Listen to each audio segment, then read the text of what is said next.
Goris, ¿verdad? Cuéntanos un poquito cuál va a ser entonces ese aporte que tú vas a hacer en este primer foro. Ok, yo cierro el foro después de que ellos han hablado de ventas y otras cosas muy importantes, hablando de los elementos para poder emprender un negocio, una empresa. De paso, disculpe, ingeniero, que me lo interrumpa, que dice, me llevaron una pregunta que creo que tiene que ver con eso, nos llega una pregunta vía telefónica que dice, ¿cuáles son los principios para emprender una nueva empresa además del capital? Okay. Creo que vamos a hablar de eso ahorita, ¿verdad? La pregunta es muy buena. Precisamente yo voy a hablar de esos elementos, Okay. ¿verdad? La persona dice, además del capital. Una de las cosas que yo voy a explicar es que el capital no es lo más importante. Claro. O sea, tú hablaste al principio de la idea. La idea es realmente el inicio, el catalizador, el que hace falta para... Disculpe, de hecho muchas empresas, corríjame si no es así, han empezado con muy poco capital y se han vuelto transnacionales multimillonarias. El caso de Google, el caso de tucarro.com, que han empezado con muy poco capital, sin embargo es una buena idea, la han sabido desarrollar y pues hoy en día son emprendedores. Así es, precisamente es la idea, ¿no?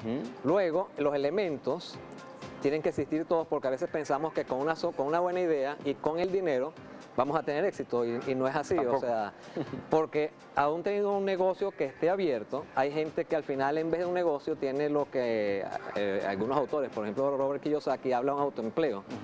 Entonces, Roosevelt tocó temas como el liderazgo, la misión, la visión y el equipo, ¿no? Y esos son los tres, vamos a decir, los tres lados de un triángulo que sostienen todo lo demás.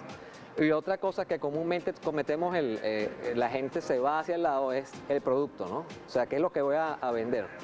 No es que no es importante, ¿no? Pero no es lo primero tampoco. De hecho, entre los elementos que voy a hablar más del flujo de caja, del flujo del dinero, que del capital, porque ahí sí es importante, ¿no? Y es eso, esos elementos son para construir un verdadero negocio, algo que tenga vida propia. Y como estábamos hablando, pues no es necesariamente para personas, no solamente para personas que quieran emprender un negocio, puede ser para aquellas personas que tienen 1 año, 5 años, 10 años con su negocio, pero que dicen, bueno, ¿cómo hago? Porque este negocio, si no vengo yo para acá, no funciona, ¿no? Claro, claro. Que no es la idea tampoco. No es la idea. Entonces, claro, esos elementos, y la charla mía va orientada por ese lado, ¿no? Ok, qué bueno, por aquí ya